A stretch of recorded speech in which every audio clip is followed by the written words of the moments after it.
Bonjour et bienvenue dans la chambre de Goupil pour une nouvelle vidéo de tuto consacrée à l'EOS 80D. Et dans l'angle où je suis, vous pouvez voir qu'on va regarder la roue de PSAM. Du coup, ce sera le numéro 3 sur la roue de sélection et tous les modes PSAM. Donc lorsque vous aurez votre appareil photo, il sera réglé de base sur le mode vert ou A+, comme marqué ici. Alors typiquement c'est un mode où vous aurez absolument tout qui sera géré par l'appareil photo, et en général il mettra le flash lorsqu'il pensera bon, ce qui peut être un peu gênant puisqu'il le mettra généralement même quand il fait gris. Donc si on descend en dessous, on aura juste un autre mode qui est le même mode mais sans le flash. Donc typiquement il fera tout. Donc on va voir ici qu'on aura tout en automatique et après lorsqu'on reviendra. Et donc c'est bien pour commencer la photo ou quand on veut pas se poser de questions sur ce qu'on prend en photo, mais ça vient très vite limité lorsque vous prenez des photos. Donc là on va avoir un autre mode. Et ce mode, hop, tchouk. Donc celui-là, le mode CA, est aussi un mode tout automatique où par contre vous pourrez lui indiquer via l'écran arrière tout, comment dire ça, certains modes que vous pourrez vouloir. Par exemple ici, si on regarde en mode Q, on a réglage standard à la base et on aura réglage éclatant, doux, chaud, intense, net, plus clair, plus sombre. Donc c'est automatisé mais selon vos pré-réglages. Hop, donc on va avoir ici monochrome, on pourra avoir des effets aussi dessus. Et comment dire, au lieu de régler l'ouverture vous-même, vous aurez plus un réglage de flou net. Comme ça, c'est plutôt bien pour les débutants qui ne comprennent pas forcément comment marche l'ouverture, les ISO et tout le reste. Mais ça devient vite limité dans le sens où, comment dire, par exemple sur le paramètre flou net, l'arrière-plan, il va bien sûr gérer l'ouverture. Mais vous ne saurez pas à quelle ouverture ça correspond, donc vous aurez quand même un jour à faire le travail de comment dire, comprendre votre ouverture. Donc je ne conseille de toute façon pas ces modes là en général lorsqu'on achète un appareil photo de cette gamme là. Ici on va avoir après les modes de scène, donc lorsque je mets Q, on aura à peu près les mêmes réglages, sauf qu'on aura que à régler la scène en fait, parce que sur le réglage CA vous réglez la scène et vous réglez aussi ce que vous voulez comme arrière-plan, flou net et d'autres choses, tandis que là on n'aura que scène. Et après on peut régler si on veut le flash ou comment, juste le mode de déclenchement qu'on va vouloir. Donc après je vais revenir dans les modes un peu plus standards. Donc le premier ce sera le mode P.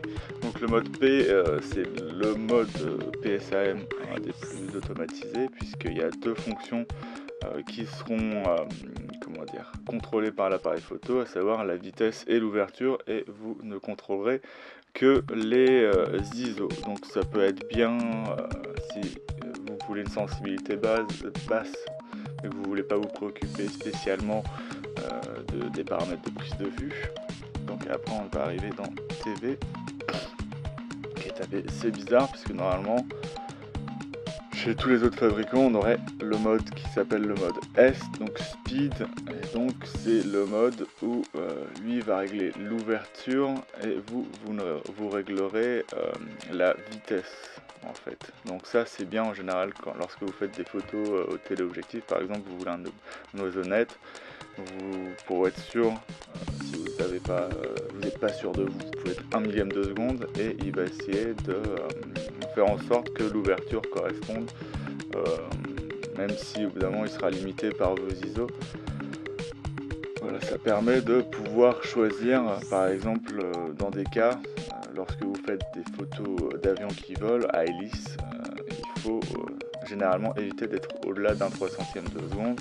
Donc on va souvent utiliser ce mode-là pour pouvoir se mettre en dessous d'un 300e de seconde, ou quand on veut faire des vitesses lentes, mais avec un paramètre automatisé.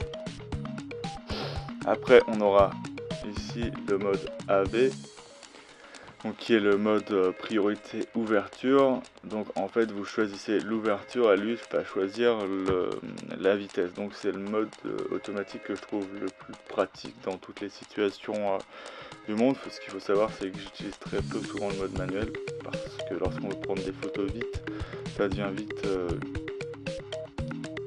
compliqué, dans le sens où là vous n'avez pas besoin de vous préoccuper de votre vitesse, ce qui est le paramètre à part pour le flou de sujet, qui a le moins d'incidence dans une photo. Si votre ouverture ou votre ISO change, ça va changer la qualité de la photo. Pour l'ouverture, ça va changer ce que vous mettez en avant dans la photo, alors que les ISO, ça va dégrader votre photo au fur et à mesure que vous allez vers les hauts ISO. Tandis que la vitesse, si vous arrivez à avoir des mains sûres, vous aurez en général des photos nettes. Et il n'y a pas de problème que ce soit de 1 millième de seconde à 1/30e de seconde. Après, enfin à 30 secondes. Après, ce qui peut changer, c'est lorsque vous faites des photos à pause longue, évidemment, il y a des choses qui bougent dans l'environnement. Mais ça, en général, c'est plutôt spécial et on fait pas des photos à main levée au-delà d'un dixième de seconde. Donc là, je m'égare, mais c'est à peu près ça. Donc, alors, le mode M, ou du coup manuel, c'est le mode où vous allez du coup contrôler tout. C'est le mode qui est considéré comme le plus professionnel, mais moi je trouve pas ça spécialement super professionnel. Ce qui est bien, c'est qu'on va pouvoir tout régler. Donc lorsqu'on fait de la compensation d'exposition, enfin manuelle, donc lorsqu'on sait qu'on est sous-exposé en regardant l'indicateur d'exposition, on peut faire exactement ce qu'on veut, soit changer les ISO, soit changer la vitesse, soit changer l'ouverture, ce qui n'est pas forcément toujours le cas sur tous les appareils photo, donc c'est ça qui est bien. Ça peut être utile notamment lorsque vous prenez une scène et que par exemple vous faites un plan fixe et que vous voulez avoir des images homogènes. Il se peut qu'en fonction du soleil qui passe avec les nuages, vous puissiez avoir des variations, donc c'est bien, si vous voulez que ce soit à peu près fixe ou que ça ait les mêmes tons, d'utiliser ce mode manuel. Moi en général je l'utilise aussi quand il commence à faire nuit et que je fais des photos sombres. Des fois j'utilise le mode priorité ouverture en faisant une compensation d'exposition négative pour être sous-exposé, mais des fois quand je veux pouvoir être plus flexible et régler exactement ce que je veux, je me mets en manuel et je vois à peu près ce que je veux entre ce que me donne l'appareil photo et ce que je vois de mes yeux lorsque je prends la photo. Donc après, on va avoir une spécificité de chez Canon. Alors, par exemple, si vous prenez un Nikon, le mode bulbe, il est situé dans le mode manuel et vous aurez besoin de tourner la molette jusqu'à arriver au-delà de 30 secondes et de passer en mode bulbe, ce qui n'est pas pratique. Donc c'est pour ça que je mets un C1 ou un C2 en mode bulbe, parce que à chaque fois il faut retrouver le mode bulbe. Donc ce qui va être bien du coup avec ce mode là, c'est que c'est en gros un mode manuel où lorsque vous allez prendre votre photo, je vais désactiver quand même le focus, on sait jamais. Hop. C'est lorsque vous relâchez que vous allez prendre la photo. Donc c'est pratique lorsque vous faites notamment des photos de nuit. Vous allez pouvoir régler exactement le temps que vous voulez et du coup c'est bien de pouvoir faire ça. Donc vous avez votre télécommande et vous pouvez régler des temps par exemple au-delà de 30 secondes. Donc c'est à ça que va servir en général le mode bulbe, ou de pouvoir mettre le temps que vous voulez exactement. Mais en général ça marche pour essayer de faire des temps de pause de plus de 30 secondes. Donc après on aura les modes C1 et C2 qui typiquement en fait, voilà, par exemple là j'ai réglé mon mode bulbe, donc je m'étais mis en mode bulbe et il suffit juste d'aller dans les menus et de chercher vos paramètres personnalisés et de les enregistrer soit dans C1 soit dans C2. Donc là j'ai bulbe F10, donc lorsque je me mets télécommande, je suis directement en bulbe à F10, ça me permet de ne pas avoir à défiler toutes les molettes, comment dire, et à allumer par exemple une lampe torche, ce qui est des fois un peu chiant.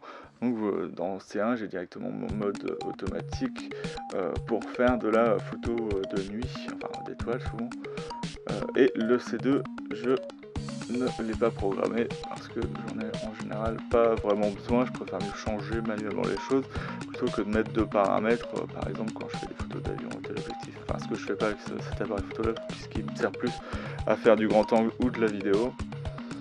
Et donc voilà, après on aura un mode que je n'ai pas indiqué, et donc comme je suis toujours dans la démarche de découvrir des choses avec vous, je ne vais pas savoir ce qu'il y a dedans. Donc qu'est-ce que c'est? Donc c'est encore un mode d'effet. Donc la chose où j'ai du mal à comprendre, c'est pourquoi on a 3 modes de scène différentes. Ça reste un peu un secret pour moi. Si vous le savez, vous pouvez le dire en commentaire. Mais donc en gros, si vous avez ces 3 modes là, ça va être à peu près la même chose, sachant que celui-là, il va avoir des paramètres un petit peu plus clairs que celui-là. Par exemple, si je me mets sur celui-là et que je fais Q et que je choisis le paramètre, c'est qu'on va avoir des petits effets. Ah non, en fait, d'accord, j'ai enfin compris. Donc ce mode-là, il va être plus pour faire des effets créatifs, tandis que les autres, ce sera juste des modes de scène normaux, entre guillemets. Hop. Donc celui-là vous permettra par exemple de faire un effet aquarelle, un effet miniature, donc vous pourrez mettre du flou autour de vos photos directement. Ça fera comme si vous avez retouché vos photos sous Photoshop, donc ça peut être utile pour certaines personnes, mais dans l'appareil photo vous avez déjà de quoi faire ces retouches là, donc c'est mieux de prendre vos photos et après, si vous voulez pas aller dans un software, utiliser l'appareil photo lui-même. Donc du coup c'est la fin de cette vidéo où je vous montrais la roue de mode du 80D. Donc j'espère que vous avez apprécié. Si j'hésite des fois, c'est que je suis toujours dans cette démarche là d'essayer de montrer ce qu'on peut avoir lorsqu'on a l'appareil photo assez vite après l'avoir déballé de son carton, plutôt que d'attendre 3 ans et de dire voilà ça c'est exactement comme ça. Voilà, ça permet, je trouve, d'être un peu plus en adéquation avec la personne qui va s'en servir. Donc vous voyez que la plupart des modes du coup vont être normaux par rapport à n'importe quel appareil photo. Vous avez 2 modes personnalisés, vous avez tous les modes normaux entre guillemets sur la molette, et vous avez des modes de scène et un mode créatif en plus qui est celui-là. Donc voilà. Donc c'est la fin de cette vidéo, je vais vous souhaiter une bonne journée et à bientôt dans la chambre de Goupil. Salut!